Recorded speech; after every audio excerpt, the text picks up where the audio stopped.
अभिजित दिपके यांच्या घरासमोर आता सध्या पोलीस बंदोबस्त तैनात करण्यात आलेला आहे। आपण बघू शकता समोर जे दिसतंय ते या ठिकाणी आपण बघू शकता अभिजित दिपके यांच्या निवासस्थानी आता शस्त्रधारी पोलीस बंदोबस्तांचा बंदोबस्त या ठिकाणी दिला आहे। आपण या ठिकाणी अभिजित दिपके यांचं हे घर आहे आणि छत्रपती संभाजीनगर पोलीस दलाकडून ह्या ठिकाणी मोठ्या प्रमाणात पोलीस बंदोबस्त लावण्यात आलेला आहे। या ठिकाणी आपल्यासमोर दोन पोलीस बांधव आहेत, या त्यांच्यासोबत जे आहेत टीयर गॅस गन सोबत आहेत, त्यासोबत अश्रुधुराचे नळकांडे आपल्याला या ठिकाणी बघायला मिळतात।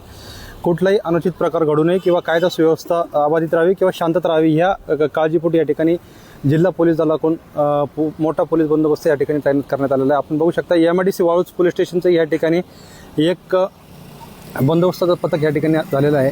आपण बघू शकता घडीची सर्वात बिग ब्रेकिंग बातमी मित्रांनो, कॉकरोच जनता पार्टीचे अभिजित दिपके यांच्या घरासमोर मोठा पोलीस बंदोबस्त या ठिकाणी तैनात करण्यात आला आहे। आपण बघू शकता ज्यामध्ये 2 शस्त्रधारी जवान असतील, त्यानंतर 2 अश्रुधुराचे नळकांडे घेऊन बसलेले जवान या ठिकाणी असतील आणि इकडं आपण बघू शकता संपूर्ण म्हणजे वाळूज MIDC प्रशासनाकडून या ठिकाणी पोलीस बंदोबस्त देण्यात आलेला आहे। एकूणच छत्रपती संभाजीनगर जिल्ह्यातील पोलीस दल व वाळूज MIDC पोलीस स्टेशनकडून या ठिकाणी कायदा सुव्यवस्था सुरक्षित राहावी यासाठी सुरक्षेचा खबरदारी म्हणून पूर्णपणे या ठिकाणी पोलीस बंदोबस्त देण्यात आलेला आहे। आपण माझ्या पाठीमागे जे बघत ते अभिजित दिपके यांचं निवासस्थान आहे आणि आता त्यांच्याच निवासस्थानी कुठेतरी मोठा पोलीस बंदोबस्त या ठिकाणी देण्यात आलेला आहे। आपण बघू शकता आपल्या समोरचे हे दृश्य आहेत की शस्त्रधारी जवान असतील किंवा अश्रुधुराचे नळकांडे असतील, संपूर्ण पोलीस दल या ठिकाणी तैनात आहे आणि कुठंही कायदा सुव्यवस्थेचा प्रश्न निर्माण होऊ नये याकरता पोलीस प्रशासनाने या ठिकाणी सर्व पोलिसांचा बंदोबस्त हा नेमणूक केलेला आहे। समोर आपल्याला जे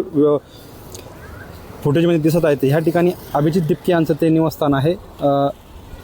सिडको वाळूज महानगरातील हे त्यांचं निवासस्थान आहे छत्रपती संभाजीनगर जिल्ह्यातील। आपण समोर बघू शकता या ठिकाणी आपण बघू शकता अभिजित दिपके यांच्या निवासस्थानी आता शस्त्रधारी पोलीस बंदोबस्तांचा बंदोबस्त या ठिकाणी दिलेला आहे। आपण बघू शकता छत्रपती संभाजीनगर पोलीस प्रशासनाकडून ह्या ठिकाणी मोठा पोलीस बंदोबस्त या ठिकाणी तैनात करण्यात आहे आणि हे जे घर आहे समोर दिसतं हे अभिजित दिपके यांचं हे निवासस्थान आहे आणि समोर आपण बघू शकता की 2 शस्त्रधारी पोलिसांचं या ठिकाणी संरक्षण देण्यात आहे। त्यासोबतच वाळूज MIDC पोलीस स्टेशनचं एक पथक आहे, त्यानंतर आपले जिल्हा पोलीस प्रशासनाचे पोलीस या ठिकाणी आहेत। अश्रुधुराचे नळकांडे आपल्याला त्यांच्यामध्ये दिसत आहे आणि मोठा बंदोबस्त या ठिकाणी कुठेतरी तैनात करण्यात आलेला आपल्याला या ठिकाणी बघायला मिळतं।